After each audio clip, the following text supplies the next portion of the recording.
Hello everyone. इस video में हम rise of nationalism in Europe को पढ़ने जा रहे हैं एमसीक्यू के माध्यम से, जो मेनली फोकस होगा एनटीएससी के लिए और भी डिफरेंट कम्पिटिटिव एग्जाम जहाँ भी जनरल अवेयरनेस पूछा जाता है, वर्ल्ड हिस्ट्री से संबंधित क्वेश्चन आते हैं, उसके लिए वीडियो बेनिफिशियल है। तो आइए शुरू करते हैं आज का वीडियो। फर्स्ट क्वेश्चन है, architect national unification of Prussia, यहाँ ऑफ छूट गया, architect of national unification of Prussia was, है ना, कौन थे? तो इसका सही आंसर होगा ऑटो वन बिस्मार्क। बिस्मार्क को नेशनल यूनिफिकेशन ऑफ प्रसिया का आर्किटेक्ट माना जाता है। नेक्स्ट क्वेश्चन है, tax levied by church comprising 1/10 of the agriculture produce was. ऐसा टैक्स जो चर्च के द्वारा लगाया जाता था और 1/10 होता था, उसको क्या बोलते थे? तो इसका होगा टाइथ, है ना, TITHE। The writer of declaration of right of women and citizen is, इसके राइटर कौन है? Declaration of right of women and citizen, तो इसका सही आंसर होगा ओलंपे डी गोजे, यानी फर्स्ट इसका सही ऑप्शन होगा, थर्ड का फर्स्ट। नेक्स्ट है, during the first world war Russia was ruled by. First world war के समय रसिया का राजा कौन था? तो ये होगा जार निकोलस थर्ड। फोर्थ का हो जाएगा, सॉरी, जार निकोलस सेकंड होगा, यानी फोर का सेकंड ऑप्शन सही होगा, ठीक है, tsar Nicholas second. Question number 5, which of the following were known as axis power. Axis power किसको बोला जाता था? तो एक्सिस पावर जर्मनी, इटली और जापान को बोला जाता था। इसका सही आंसर हो जाएगा 3, ठीक है, 5 का हो जाएगा 3।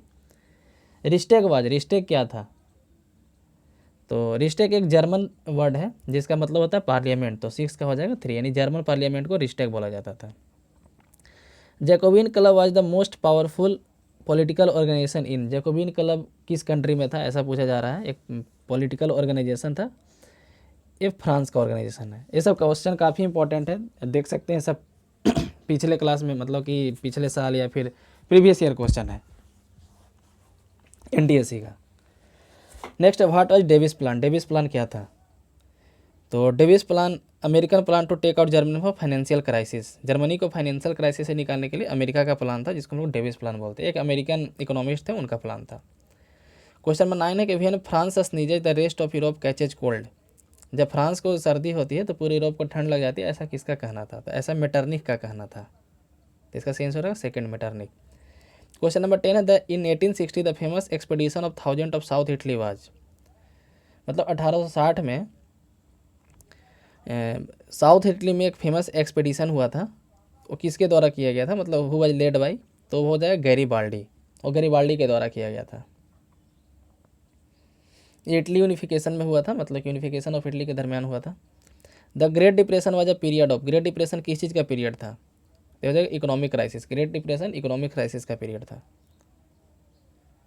क्वेश्चन नंबर 12 है, who said I am the state and my words are law. ऐसा कौन बोला था कि मैं ही राज्य हूँ और मेरे जो वर्ड्स हैं वही कानून है? ऐसा किसका कहना था? तो लुई 16 का कहना था।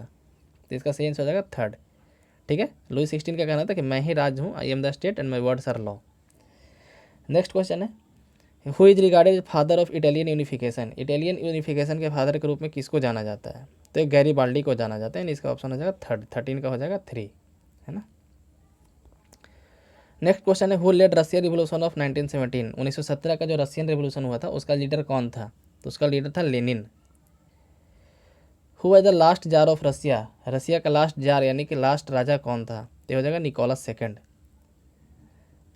क्वेश्चन नंबर 16 है, the Nazi party, sorry, which of the following feature stood for Nazism, है ना, नाजिज्म के लिए कौन सा फीचर इसमें से बताया गया है? तो इसका सही आंसर होगा एंटी सेमिटिक पॉलिसी, ठीक है, क्योंकि वो प्रो डेमोक्रेटिक नहीं था, प्रो कम्युनिस्ट भी नहीं था और प्रो सोशलिस्ट भी नहीं था, तो लास्ट ऑप्शन वही बचता है। आप यहाँ से एलिमिनेशन करके भी बना सकते हैं। एंटी सेमिटिक व्यू था उसका वोट गेन करने के लिए। रिश्ते के जो parliamentary house of state mentioned below, तो अभी ऊपर में ऐसा एक सॉल्व किया कि रिश्ते का एक जर्मन वर्ड है जो पार्लियामेंट के लिए यूज किया जाता है, जिसका सही आंसर हो जाएगा जर्मनी, 17 का हो जाएगा 4। Through whose writing did the people find an expression to their feeling in France. किसके राइटिंग से, यानी किसके लिखे हुए के कारण फ्रांस में लोग जो है फीलिंग्स, नेशनलिज्म का फीलिंग आया, किसके लिखे हुए के कारण? तो इसका सही आंसर मोंटेस्क्यू, यानी 18 का हो जाएगा फर्स्ट। क्वेश्चन नंबर 19 है, the dictatorship of proletariat as one of the solution for all feudal problems was advocated by. कह रहा है कि इसमें कहा जा रहा है कि सबका एक ही सॉल्यूशन है। ऐसा किसका कहना था कि राजा को हटाना ही सबका एक ही सॉल्यूशन है, डिक्टेटरशिप को हटाना एक सॉल्यूशन है? तो कार्ल मार्क्स को एक कहना था, कार्ल मार्क्स का कहना था कि डिक्टेटरशिप को हटाना ही एकमात्र सॉल्यूशन है सारे प्रॉब्लम के लिए। Voting in the state general was conducted on the principle of, voting जो है स्टेट जनरल में किस प्रिंसिपल पे, किस आधार पे होता था? तो इसका सही होगा मेल एडल्ट फ्रेंचाइजी। नहीं नहीं, ये तो बाद में हो गया था ना, ऑप्शन देखते हैं हम लोग। तो इसका होगा ईच स्टेट वन वोट है। जो स्टेट जनरल में जो वोटिंग होता था, प्रत्येक स्टेट का एक, 3 स्टेट था, तीनों का एक एक वोट होता था। और ऐसा लोगों का मानना था, थर्ड स्टेट वाले लोगों का कहना था कि हर आदमी का एक वोट होना चाहिए, तो वो नहीं माना गया था। तो 20 का हो जाएगा 4, 20 का हो जाएगा 4, each state one vote. Question number 21 है modern form of nationalism receive it's greatest boost during the, अभी जो नेशनलिज्म का फॉर्म है, मॉडर्न फॉर्म ऑफ नेशनलिज्म, इसको जो है कब बूस्ट मिला, मतलब कब ये ज़्यादा लाइट में आया दुनिया में? तो इसका सही आंसर हो जाएगा फ्रेंच रिवोल्यूशन के बाद, है ना। फ्रेंच रिवोल्यूशन के बाद दुनिया में नेशनलिज्म की भावना कुछ ज़्यादा तेज़ी से जागी। The French revolution required the citizen to speak, तो इसका सही आंसर होगा French. French revolution required the citizen to speak French, मतलब कि फ्रेंच रिवोल्यूशन के बाद जो है वहाँ के जितने भी नेशनलिज्म की भावना जागने के कारण लोग अपने लैंग्वेज में बोलने लगे, है ना, विदेशी लैंग्वेज को छोड़ करके। National flag, national anthem, national holiday वगैरह अपने हिसाब से रखने लगे, मतलब अपने कंट्री के ट्रेडिशन के आधार पे। The nation is describe as community of people who believed that they have a common, तो पूछा जा रहा है कि नेशन जो है, एक राष्ट्र क्या होता है? Is a community of people, people का एक कम्युनिटी होता है, ऐसे पीपल का जो लोग सोचते हैं, who believed they have a common, वो लोग सोचते हैं कि उनमें कुछ समानता है। किस तरह का समानता? तो होमलैंड, ट्रेडिशन, हिस्टोरिकल डेवलपमेंट। तो यहाँ पे आंसर हो जाएगा ऑल ऑफ दीज। 23 का हो जाएगा 4, यानी कि नेशन जो है ऐसे लोगों का समूह है जो सोचते हैं कि उनमें समानता है। किस आधार पर? ट्रेडिशन के आधार पे, होमलैंड के आधार पे, हिस्टोरिकल डेवलपमेंट के आधार पे। नेक्स्ट है the German under the leadership of, यहाँ खाली जगह है, बिल्ट देयर जर्मन एम्पायर, तो इसका सेंस हो जाएगा प्रसिया। नेक्स्ट है the treaty was signed in London in 1827 by, 1827 में एक ट्रीटी साइन हुआ था लंदन में, किसके द्वारा साइन हुआ था? तो उसमें इंग्लैंड, रशिया और फ्रांस तीनों थे, तो यहाँ पे हो जाएगा ऑल ऑफ दिज।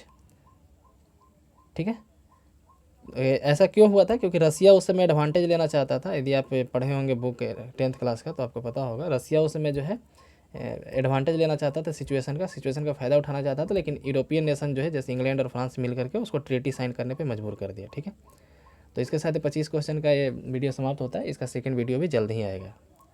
चैनल को सब्सक्राइब करें, वीडियो को लाइक करें। धन्यवाद।